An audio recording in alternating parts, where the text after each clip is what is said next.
right, thank you very much for having me here. I feel a little bit uncomfortable because I'm not talking about artificial intelligence, blockchain, and all those things that you have talked about the last 2 days, but about the traditional part of our business and our traditional pricing system of the linear business. And the second reason, there's music under it, right? No, it's good. No, right. This is right.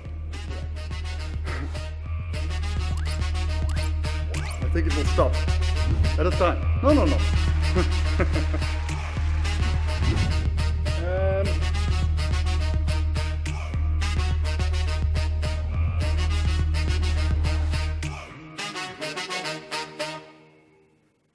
I think it will stop now. The second reason that I feel a little bit uncomfortable is that it's too early. It's too early to tell about the results, and it's too early to tell about really success. And I said to Katie that I didn't want to do the presentation right now, and that I will do it after a year, because I then really can tell something about is it good or is it not. But then she twisted my arm around my back, and then I surrendered, and then after all, I tell you about, well, at least about the reason why we did it, how we implemented it, and a little bit of the first results. Ster is the commercial side of the public broadcaster. We are the sales house. We represent, or we sell three linear television channels, 6 radio channels, and over 100 websites, under which the biggest websites, I think that we are responsible in the Dutch market for 25% of the spendings in the spot area of the market. And we're talking now about the pricing system of the linear traditional part of the market that we have radically changed from the 1st of January of this year.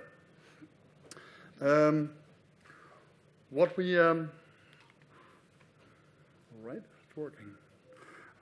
What we have done, we made one price, less target groups, no contracts anymore, no kickbacks, and an easy booking system that we introduced. That are the 5 elements of the thing that we have done, and I will focus on all the 5. The first thing, the one price, what we have done there. When I came at the company 1.5 years ago, or a little bit more than a year ago, I asked to put all the contracts in a graph. In a graph where on the one X you have the discount, and on the other X you have the volume that advertisers are doing. So we had all the contracts in this graph, and it would show a little bit like this. So in the right, if you put a curve through it, you will see something like this. And if you take a close look on what's happening, there are 3 things that are happening in the last couple of years. I think a period of about 10 years' time. We saw something like the bigger advertisers, they are moving back from linear television, but they stayed on their high discount levels. The second thing we saw is that there were a growing number of new advertisers and mid-sized advertisers that were really doing much more volume. So these advertisers are going that way, staying on the high discount. And the second thing we saw is that if we take a close look to the smaller and the mid-sized advertisers, we saw the following. If you took 2 contracts, then you saw that there was a big difference between the percentage discount that they got and the volume that they did. And it is very uncomfortable if you think that somebody from the finance department is going to work from the company A to company B. There's quite something to explain. We thought that there is a better strategy.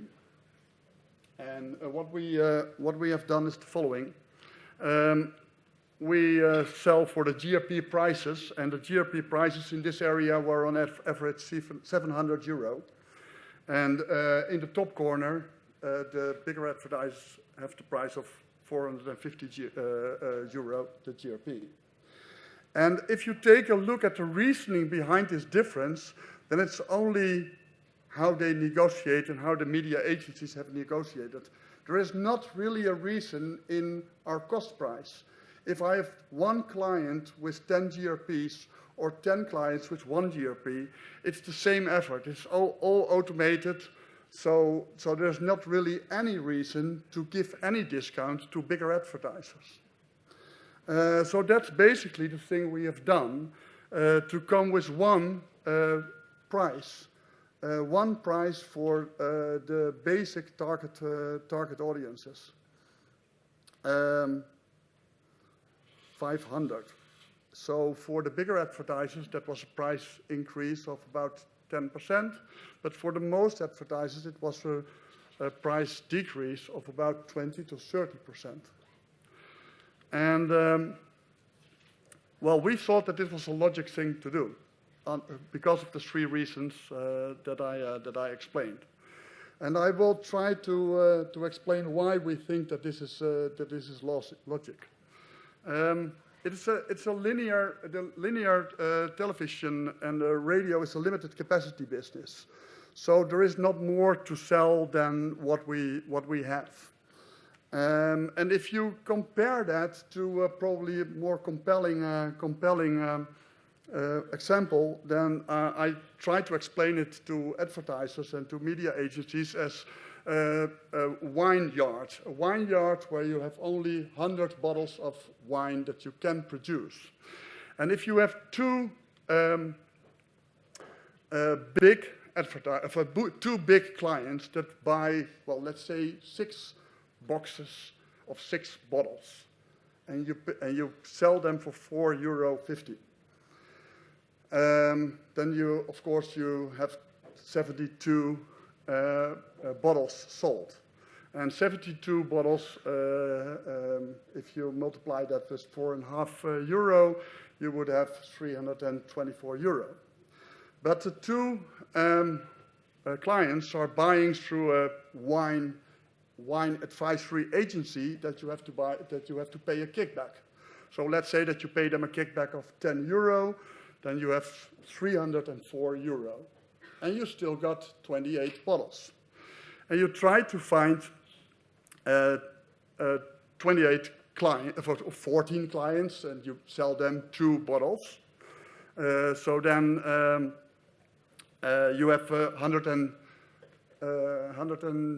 if you sell them for €7, you will have 196, and then it will come to €500. That's the sum that you make. So you find 14 clients to sell them the other 28 bottles.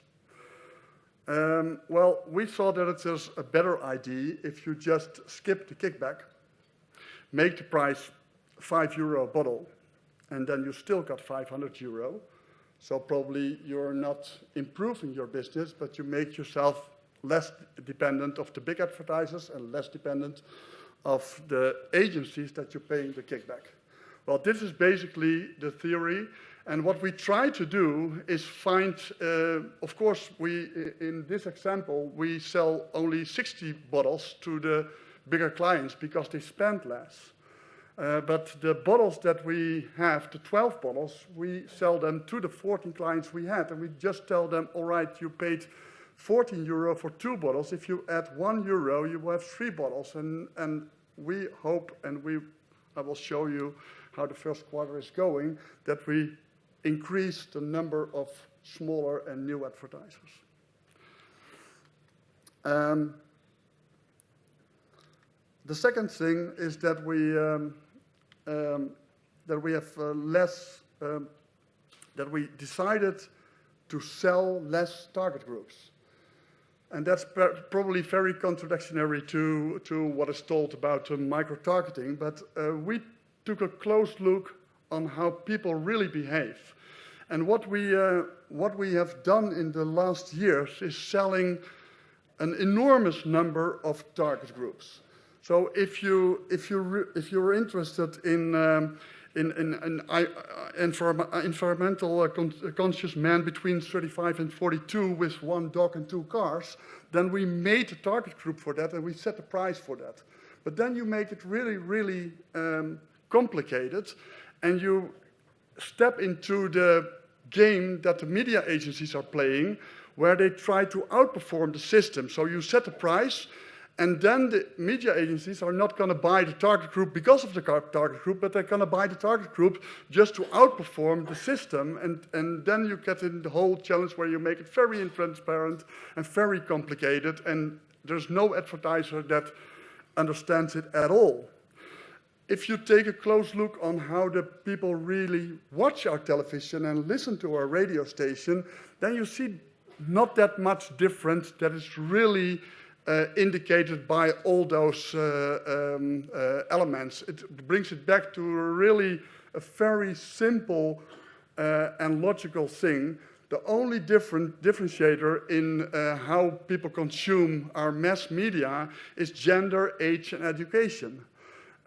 And of course, you can make some combinations of that, so female in a certain age with a certain education, but that's how we brought back over the 100 target groups to less than 10 target groups that we all sell at the same price.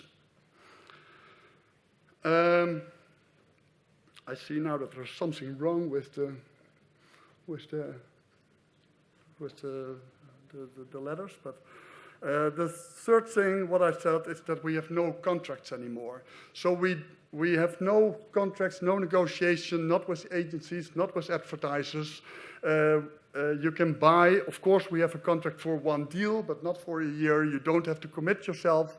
So we have no certainty over how much money we will have this year. But in my experience, we didn't have that much certainty at all in the last years, because every year the first half year we were negotiating all the contracts, and the last half year we were renegotiating the contract. So I thought that this was really a terrible waste of time, and that you could better spend your time with talking about the quality of what you're doing. So yes, we stopped with contracts. The third thing we did is that we pay no kickbacks. And if I say we pay no kickbacks, then I mean we pay no kickbacks. And there was a couple of people that I talked to before I stood here, and they said, well, we don't pay kickbacks, but we pay, of course, we pay consultancy contracts, or we pay whatever. We don't pay circummission, AVBs, consultancy contracts, no ridiculous price research, no congresses, no reports that are overpriced, nothing. I think that there is really a must-read for everybody. This month, McKinsey published, I think it was, I don't know the name of who wrote it, but McKinsey wrote a report about the truth in advertising, achieving transparency with media rebates to fuel growth. It's really a must-read for everybody that's working in the media, because it really explains how all those rebates are really making dysfunction and making it an unbelievable, intransparent, and sleazy business. And it's really something that we got to stop. And we did it our way. In the McKinsey document, there are really some suggestions of how you can, as an advertiser, really can stop this. And it needs to be stopped, because I think it's exploding the system. So we don't pay it anymore. And of course, that's a very difficult decision, because it's really affecting the way media agencies are financed. And it's not their fault. It's the ecosystem decision. Advertisers publishers, media agencies, we all took the responsibility to let it grow to where we are now, but we need to take the responsibility to stop it. I really think that we got to stop paying under the table or paying all the things that are influencing the quality of what we're doing in a very, very negative way. And the last thing we did is making it very easy, making a very easy booking system. We have a booking system now where smaller advertisers can buy on our online business, on our radio business, on our television business. We make them in one simple portal where they can book their advertisers, they load up their commercials, they can see what their planning is, they can get a text message if their new campaign is starting this night, 8 o'clock with the commercial, then we have a very, very easy system. And in this easy system, everybody can see the prices and can see what opportunities we have, and they are the same for everybody, so everybody can see that this is working. And I don't know if anybody has bought a kitchen in the last period of time, but I don't know how you feel when you buy a kitchen. You know that you have to negotiate about the price of the kitchen, and then you have a 25% discount, and then you come back and then your neighbor said that you had to have 42% or something. I think that people really prefer to buy a kitchen at IKEA, where you know that one closet is €100 and 3 closets is €300, and you have just a very fair, low price. Well, the results after Q1, and of course it's still 1Q, so it's very difficult to tell if this is how it's going to be for the whole year. But what's happening? The Q1, the total turnover of the spot market on television has grown in Holland with 6.8%. Ours, I have to admit, was not the biggest driver of that total growth. We grew as well, but with a lower percentage. But I think that their growth is because of our launching this new system. And that's what's happening. There are a lot of media agencies that are pushing money to our competitors, but we are able to get 12% more advertisers. So we're losing some big advertisers in the first month, but they're coming back in the second month and the third month. And we got a lot of new advertisers that weren't familiar with television advertising at all. We have quite a steady revenue, a slight growth on television and a slight decline on radio. But we have much more time to talk with the clients about quality.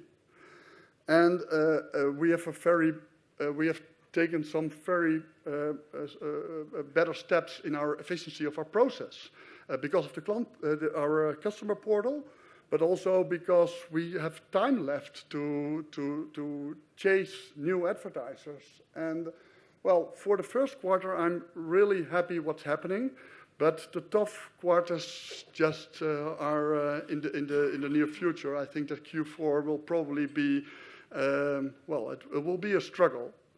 But I'm well, I feel very good about what we have done, and I think that it's really a step towards a better and more effective way of working together.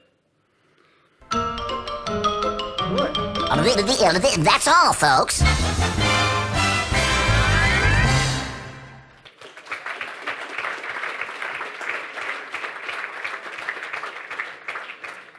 Thank you very much, Frank. Any question? Ooh, lots of questions. God, okay. Frank, I'm glad I twisted your arm. Frank, thank you for this. Are you also operating a yield management platform on pricing?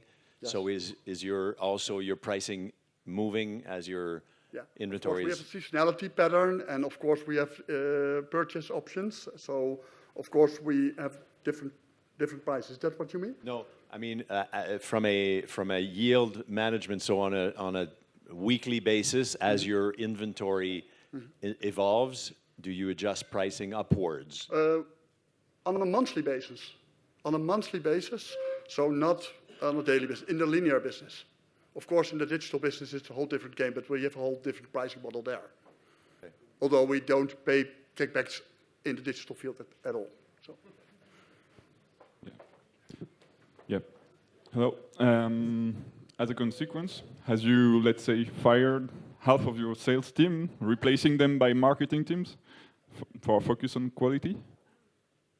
I'm sorry, I didn't understand your Have question. you, as a consequence, like fired half of your sales team, for example? No, like no, replacing of them course. by, No, you need to do by something to marketing get the team? 12% extra advertisers. You need really to go with a story to them, and I think that we grow in sales, but in the back office we really there is a lot of capacity, and there we are changing what we are doing, but at this moment we are staffed on the same level that we are staffed, and we have no plans to reduce that. I think that that's not necessary. There is really a lot to be done, and it's getting a lot more fun as well.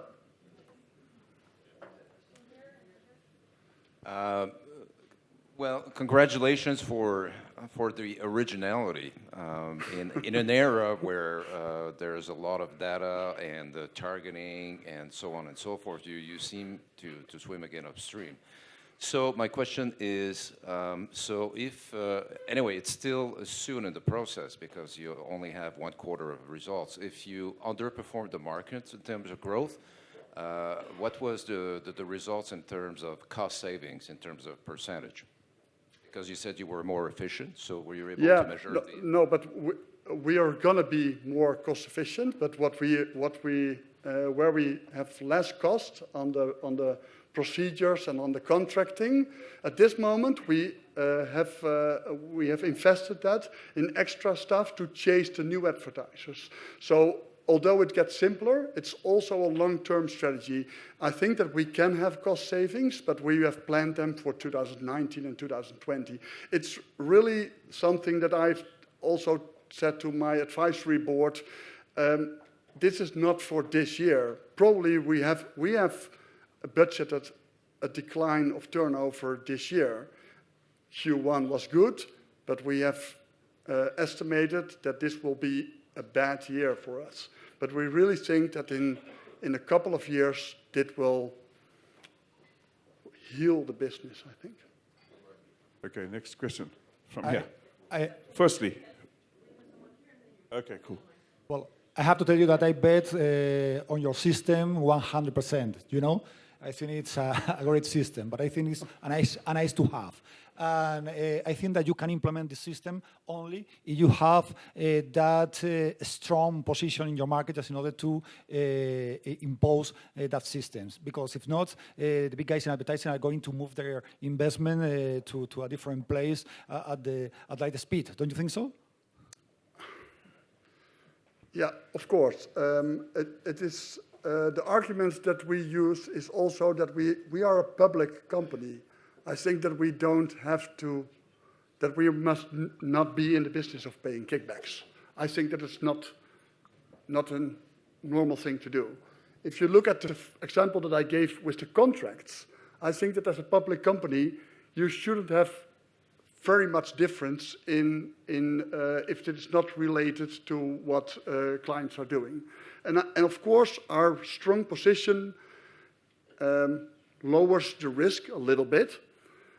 And if you see how media agencies are reacting, then you see a big difference. There are some agencies that are really angry and stay angry and are trying to push advertisers towards anywhere. But in a certain way, it helps us because we go to the advertisers and it's also a sort of a mass game. We just tell them, well, this is your agency advising, this is the price level, this is what we're doing. So there are also advertisers that are really switching agency now because they are finding out now how the system is really working. And there are a lot of advertisers, even very, very big advertisers, that think that they know everything, but I assure you, nobody knows. Nobody knows how this affected really how things are advised and implemented. And probably the only one in the field is Walter. I think that you have history at the media agency.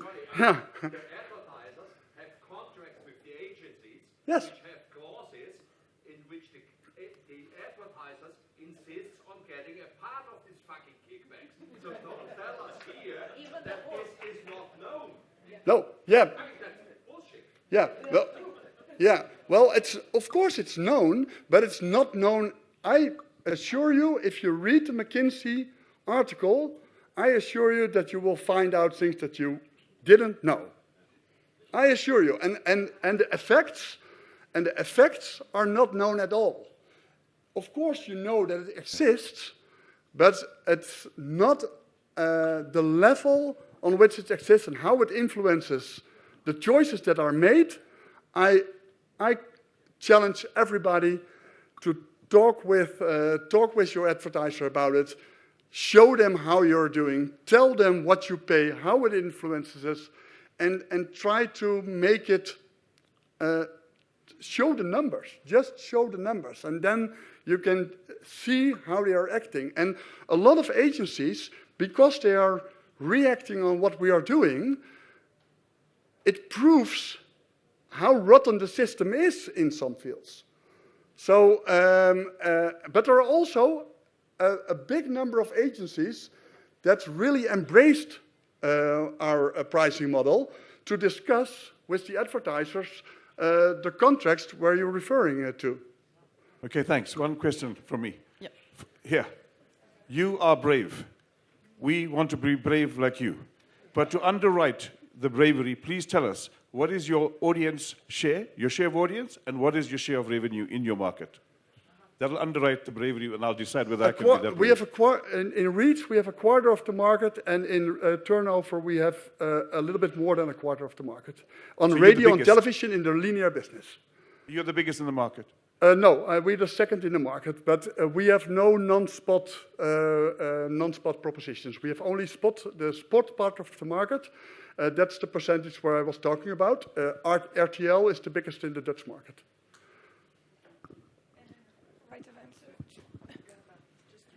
Yeah, so a couple of points. You asked me to give my opinion. So first of all, I wanted to address one of the points that is related about the one target and all together. I don't think that at least P&G is not thinking about going to a world where we're only going to be doing micro-targeting. I mean, we still need the big reach. So the question is, how do you sum that big reach through better targeting the individual? So that would be one question mark when you go to one target that I would, as a client, I would be a little bit perplexed, on how to do. But maybe there's ways around it, I imagine. I have to add, this was really a presentation about our linear business. Of course, in the digitalization and in our digital products, we still micro-target or whatever. No, of course, but you want. If the hope is for TV to also allow micro-targeting, then you're going in the opposite direction. It will come into, Yes. of course, the whole programmatic dealing. What we're doing at digital now is going to be implemented, but that's combined with this. No, strategy. absolutely. The second point is that I want to make is I applaud your courage, and I totally support the fact that a world without kickbacks would be a lot better. I mean, at least from a P&G standpoint, if we didn't have to do, and we didn't have to force into the contracts because we know we exist and we cannot eliminate them, then that's option B. But it would be better if there wouldn't be no kickback. So I think that's very courageous, and I applaud and support this. And then the third thing is that I would be interesting, I think, to see with your model is what happens with the audience? What happens with the viewership? Are they going to see a lot more advertisers? Is there going to be a lot more clutter? Is that going to decrease your viewership? I mean, the consumer angle, I think, is important also to keep in mind. Yeah, well, there are coming a lot more advertisers, and there is we're talking about the quality of commercials. Of course, if they have less budget, there sometimes are new advertisers which have a very, very tough budgets, and then you see terrible commercials sometimes. But I have to admit that there are also big advertisers with terrible commercials, so that's not correlating all the time. At the end, I think that if you have 12% new advertisers, that will grow their business, it will grow their budgets, it will grow their tendency to make more quality. So of course, we have a responsibility to try to have, well, less commercials with a better quality and a better reach. And we are doing our best with a lot of research to support how we can prove that quality is not only helping your business, but also is helping the channel as such. Thank you very much for this conclusion, Frank, and the interesting presentation.